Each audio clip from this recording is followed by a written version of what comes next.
Good day, folks. Welcome to today's quick update. I've got my new boom mic arm lever. Should make the sound better. And I'm just going to cover a couple of things today just to update on the last video from last week. We had an extensive live stream on Friday, so if you want to catch up with that, the link's below in this channel. Quickly, let's look at the NASDAQ. Now, obviously, we had a big sell-off in the NASDAQ and the S&P, and a few of the tech names as well on Friday. Actually about 2.2% down on the NASDAQ and similar on the S&P, not quite as much. Now, is this just a correction or are we seeing a top here? I don't think all the signs are in for a top right now, but considering that we are short, it's pretty good news that we've moved down. After exiting our short on the German 30, the only trades that I have on now are short on the NASDAQ and long on Tesla. And I want to have a look at this very quickly. We're still kind of diddling in no man's land here on NASDAQ. This dotted line is the long-term channel center line. That's this green one. And you can see the red line just below there is the 50-period moving average, the simple 50-day moving average. We're below the 20-period moving average, this green one up here, but we're well above the 100 and the 200's miles below us. As long as we remain above the channel center line and the 50-day moving average, technically we're still bullish, even though we had this big correction. Now, the way to play this really is to consider what happens today. If today carries on moving down, it's more likely that we'll see 2 or 3 or 4 days down. We could see a move down to this channel bottom at around about 21.25. It's also where the 100-period moving average is. Or we could get a move down to the 200-period moving average and the swing low at about 20.5. And we could even get right back down to the bottom of the channel below 20 at about 19.5. We're right in the middle of a very long-term green channel and kind of squeezed in with this sort of shorter term triangle channel type thing. I've got that indicated on that line up there. So we are getting squeezed into a corner, as you can see. And if we just pull that along, you can see the corners up there somewhere below the channel top, and it's kind of still right in the center of the channel. So an interesting play. And as I said, if this carries on moving down, we should see another few days down, taking us down into some of those levels. But if today does not reverse and stays exactly where it is, does not make a lower low, or maybe just a fractionally lower low and then bounces back up again, then this market's more likely to carry on moving upwards rather than downwards. So we are short at the moment, in some money from that top tranche, just about almost at break even on these middle two, and we'll see how we go. The only other trade that we have on in stocks is Tesla, and we're long on Tesla, looking for a bounce around about this order block, 100-period moving average.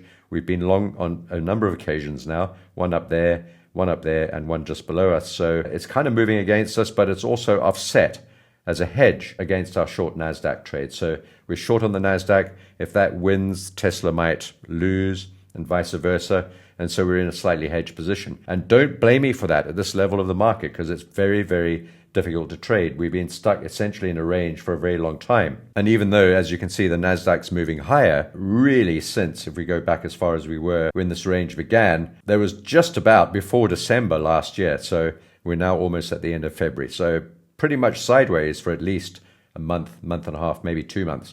Now let's go to Bitcoin and the metals. We don't have any positions on any of the metals right now. We took our profits on gold and silver and palladium and platinum. We don't have a position on copper. But I do think that these markets are kind of at a decision point now. If you look at gold, for example, just edging up in this sort of rising wedge. If I draw a line along the top there, it's kind of almost flat. And then we've got a rising underneath line. So it kind of looks bullish. Not really a rising wedge. Actually, what I actually meant was an ascending triangle. There's the rising wedge that we had originally. We broke out through the top of that. We have not looked back. We're still above the top of the rising wedge. So still pretty bullish. But how far can we get on gold? Perhaps if we get to 3,000, maybe 3,200, somewhere around there. Could we get much further? I don't know. We'll have to see how this market plays out today. But I'm willing to jump into gold either long or short. And I guess, and I suppose silver will be the same. Silver doesn't look quite as sort of bullish and aggressive, particularly after making that big spike high a few days ago. And if this does fail to reach that high and moves down from here, like it may well do, that's what spike highs normally do, then we might actually see gold coming off too. So it could be in this instance that silver leads gold, or that just generally metals all move together. But copper might be slightly different, and copper, as you know, is called Dr. Copper for a reason. When industrial demand and electrical demand, computer demand, etc. is all very high, copper tends to get a bid. And copper tends to be forward-looking. When you see copper coming off, you could estimate or perceive or guesstimate that the market itself might be moving down at some point following that. Now, copper has broken out of this triangle top, and we sort of broke out, did retest it, and we've moved up higher since then. but we may have to revisit that descending triangle top another time. Essentially, we're still in a new range, which could be a bear flag. If you just take that move down, a flag formation, very broad flag, not perfect by any means, and then we might move down. That's copper. Depending on the industrial demand, whether we might move into recession, all the indicators seem to be that we may move into a recession shortly, soon. Might take 6 months or a year, but sometime in the future. And copper might be the one that portends that or predicts it by a sudden and dramatic move down. I'm not in any copper trade right now, but I do like the idea of buying dips because I think demand in copper, even if there's a bit of a pullback, will be generally increasing overall in time to come. It's a really, really important element and metal used in all sorts of new applications where there was not as much demand, not only building, but also in computer science, computer engineering technology, chips, and you name it. All these metals are quite involved in that to some degree or another. As the demand for AI and chips grows, we may just see a general demand for metals overall, and that could drag them all up together. So what am I trying to say in a very roundabout way? I have no clue what's going to happen next on metals, but I'm watching silver as a potential leader and that the others could turn out to be laggards. Now, let's go across to energies and very quickly on natural gas. Well, you know my position. I've got two charts here. The center one is the continuous price at Pepperstone. This one here is the futures Henry Hub price, which has now rolled over at Black Bull already into the new contract. Let's have a look at how these charts look, starting with a Black Bull chart reflecting the Henry Hub price.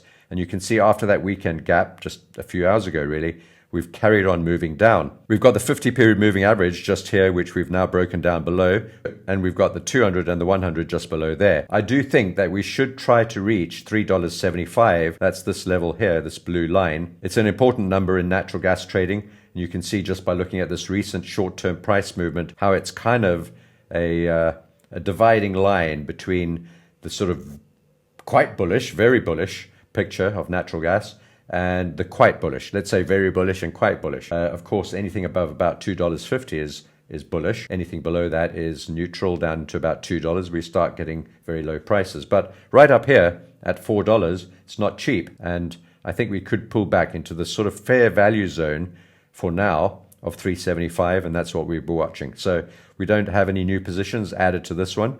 We're short at $4.40 odd, and we're currently trading at just around $4 on this price here. We didn't trade the futures though. I traded the continuous here at the Pepperstone broker, and very similar sort of price. We got in at around about $4.40, 44 maybe, and we're now down at $4, just about the same. There is some support here provided by that previous swing high and the 50-period moving average, and we've got further support below us down into that 375 level.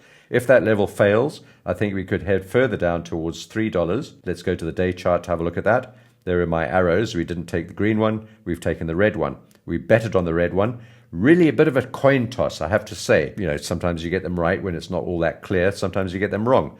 On this occasion, we got it right and we're moving down. That level there is the 375 level that I showed you on the 4-hour chart. And then all the day moving averages are further down below us. The $3 level is a very key level as well. It's not only a round number, but it's also a previously historical reactive number. And then below that, we've got 250 and below that into $2, much, much lower than where we are now. In fact, that would take us down to about half of the current trading price. So for now, let's not get greedy or over-optimistic about a big move down. Let's aim for 375 and then 350, obviously, this swing low, and then maybe down to $3, down to this sort of very key level at the $3 round number level. So that's natural gas.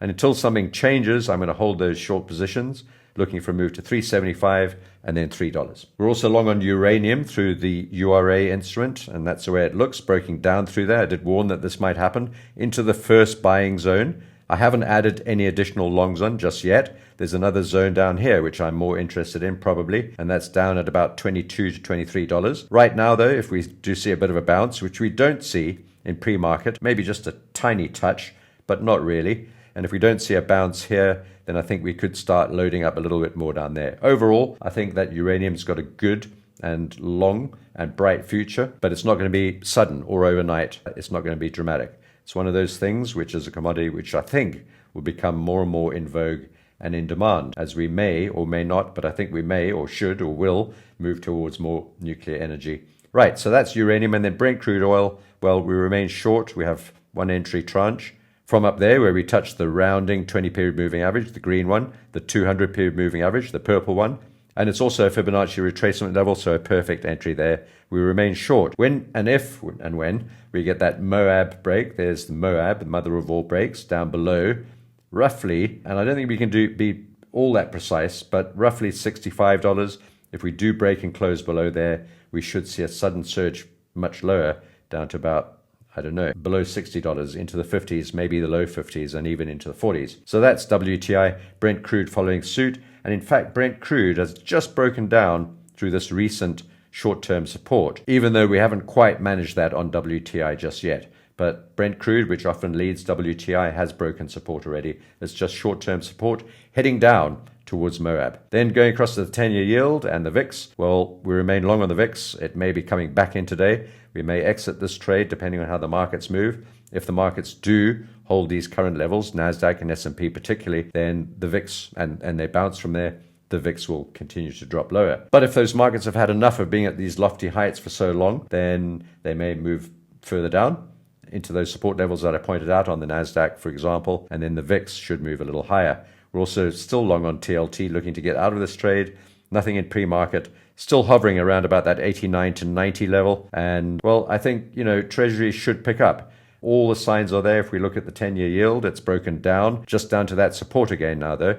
We've got to break down below there. There's the 100-period moving average. There's the 200. And if we can see the 10-year yield dropping down to these sorts of levels, down to this swing low at around about 4.15%, then we should see TLT begin to pick up and bust up through this pretty firm resistance level as it stands at the moment.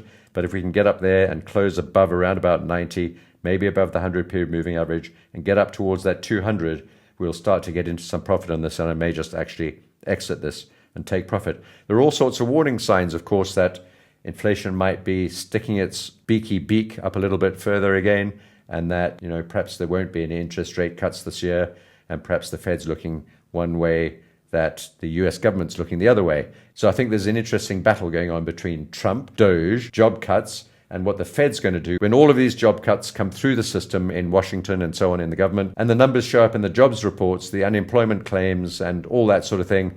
The Fed may be forced to reconsider its stance on rate cuts this year. Well, I hope you enjoyed that, folks. And if you did, please like and subscribe to the channel. And I'll see you in the next video. Take care. Inflation ain't dead, nah, it still exists. Dollar got cocky, yields took flight. S&P wobbling, risk off, right? But what's this? Bitcoin took a dive, flushed them longs. Markets alive, wicked wick down. Traders in shock, then it banged back up. Proper TikTok, big spike down. Then a Bitcoin bounce. Market went mad.